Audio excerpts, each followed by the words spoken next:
Welcome to Sharmila রান্নাঘর and blogs.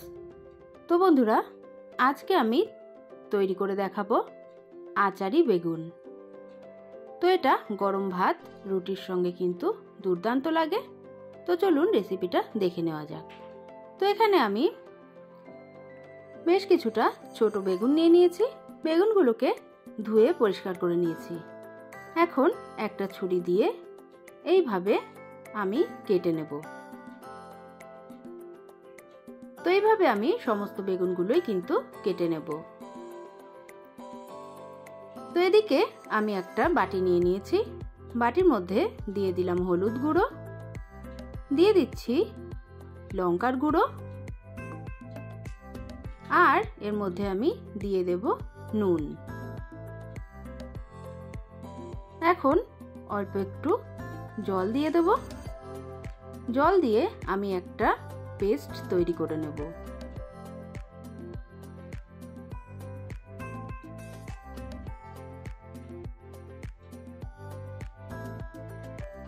তো আমার পেস্টটা কিন্তু তৈরি করা হয়ে গেছে। এখন আমি একটা বেগুন নিয়ে নিলাম।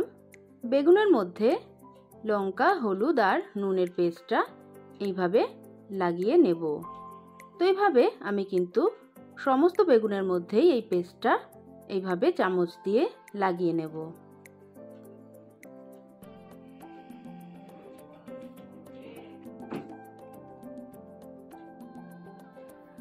তো দেখুন, আমি কিন্তু এইভাবে সমস্ত বেগুনে মশলাটা লাগিয়ে নিয়েছি। তো এখন গ্যাসের কাছে চলে আসলাম। একটা কড়াই বসিয়ে দিয়েছি, দিয়ে দিলাম সর্ষের তেল। এখন সর্ষের তেলটা গরম হয়ে গেলে আমি একে একে মশলা মাখানো বেগুনগুলো দিয়ে দেব। তো সমস্ত বেগুন দেওয়া হয়ে গেছে। এখন একটু নেড়ে চেড়ে নেব বেগুনগুলো। নেড়ে চেড়ে নিয়ে আমি ঢাকনাটা চাপা দিয়ে বেগুনগুলোকে একটু ভেজে নেব।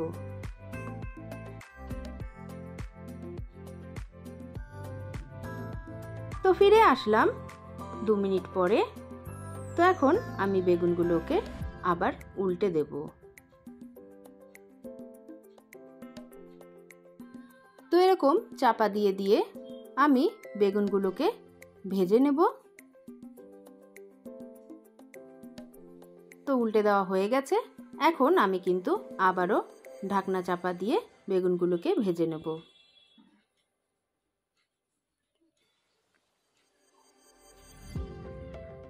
তো বন্ধুরা, আমার কিন্তু বেগুনগুলো ভাজা হয়ে গেছে। এখন আমি বেগুনগুলোকে একটা পাত্রে তুলে নিচ্ছি।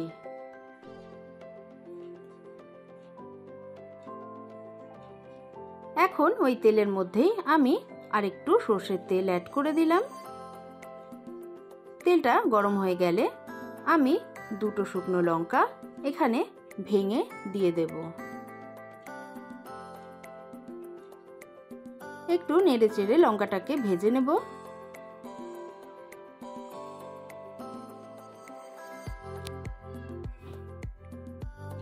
তো এখন অ্যাড করে দিচ্ছি সাদা জিরে। তো জিরেটা দিয়েও আমি একটু জিরেটাকে কালার চেঞ্জ হওয়া অবধি ভেজে নেব। তো এখন আমি দিয়ে দিচ্ছি রসুন কুচি। রসুনগুলোকে আমি লম্বা লম্বা করে কেটে নিয়েছি। এখন রসুনগুলোকে আমি একটু ভেজে নেব।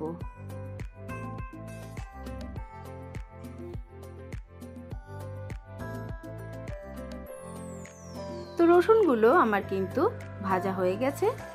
এখন এখানে একটা বড় সাইজের পেঁয়াজ আমি কুচি করে কেটে নিয়েছি। পেঁয়াজটা এখানে দিয়ে দিলাম। এখন পেঁয়াজটাকে আমি একটু সময় নিয়ে ভেজে নেব।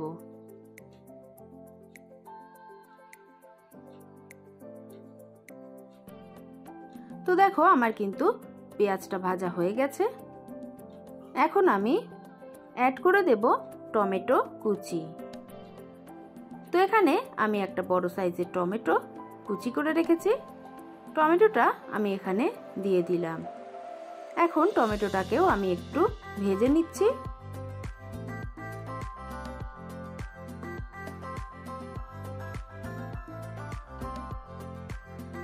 এখন অ্যাড করে দিচ্ছি আমি পরিমাণ মতো নুন, দিয়ে দিচ্ছি হলুদ গুঁড়ো, দিয়ে দিচ্ছি লঙ্কা গুঁড়ো ঝালের জন্য, আর এখানে দিয়ে দিলাম গোটা জিরে আর গোটা ধনে একটু শুকনো খোলায় ভেজে নিয়েছি, সেটাকে গুঁড়ো করে নিয়েছিলাম, সেটা এখানে দিয়ে দিলাম। দিয়ে দিচ্ছি আদা রসুন বাটা। এখন অল্প জল দিয়ে আমি মশলাটাকে ভালোভাবে কষিয়ে নেব।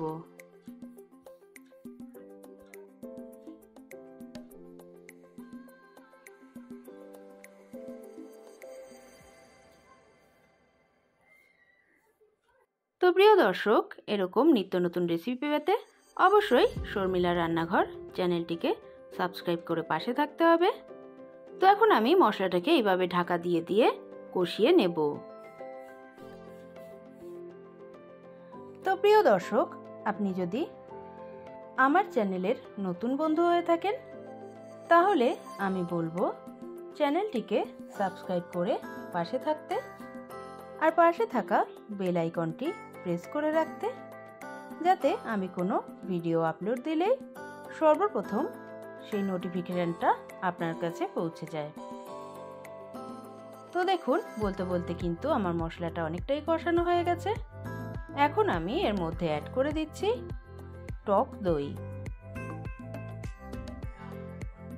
তো যেহেতু আচারি বেগুন, তাই আমি এর মধ্যে দিয়ে দিলাম একটুখানি আমের আচার আর আচারের অল্প একটু তেল।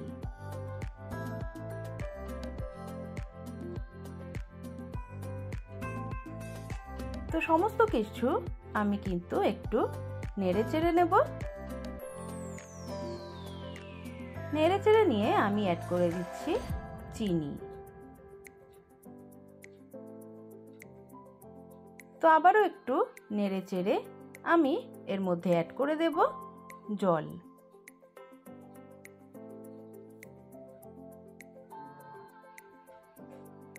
তো জল দিয়ে আমি এবারে ঢাকনাটা চাপা দিয়ে ওয়েট করব যতক্ষণ না ঝোলটা ফুটে ওঠে।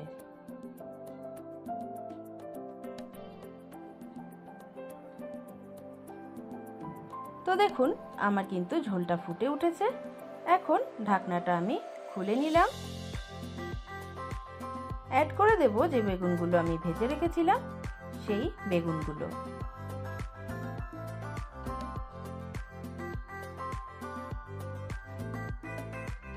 তো একটু নেড়ে চেড়ে নেব বেগুনগুলোকে।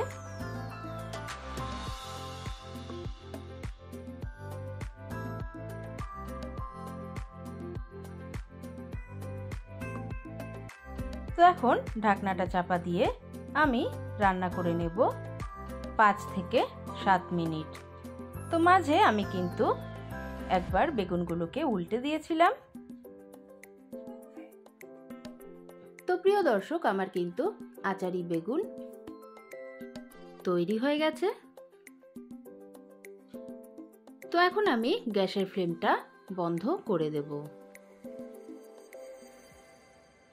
তো এখন আমি কিছু ধনেপাতা কুচি করে রেখেছিলাম, ওপর থেকে ধনেপাতা কুচিটা ছড়িয়ে দেব।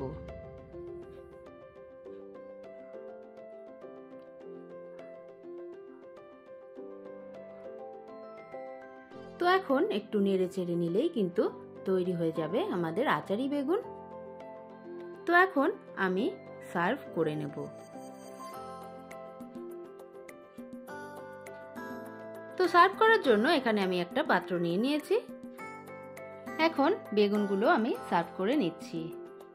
তো এই বেগুন কিন্তু গরম ভাত বা রুটির সঙ্গে দুর্দান্ত লাগে। তো একবার অবশ্যই বাড়িতে এইভাবে ট্রাই করে দেখবেন। তো নতুন বন্ধুরা যারা এতক্ষণ আমার সাথে ছিলে তাদের জানাই অনেক ধন্যবাদ, আর পুরনো বন্ধুদেরও জানাই অনেক ধন্যবাদ।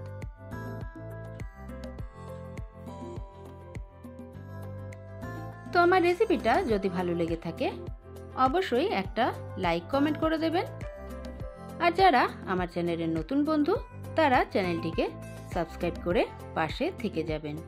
সবাই ভালো থাকবেন, সুস্থ থাকবেন। আজ এই পর্যন্তই, দেখা হবে নেক্সট ভিডিওয়ে।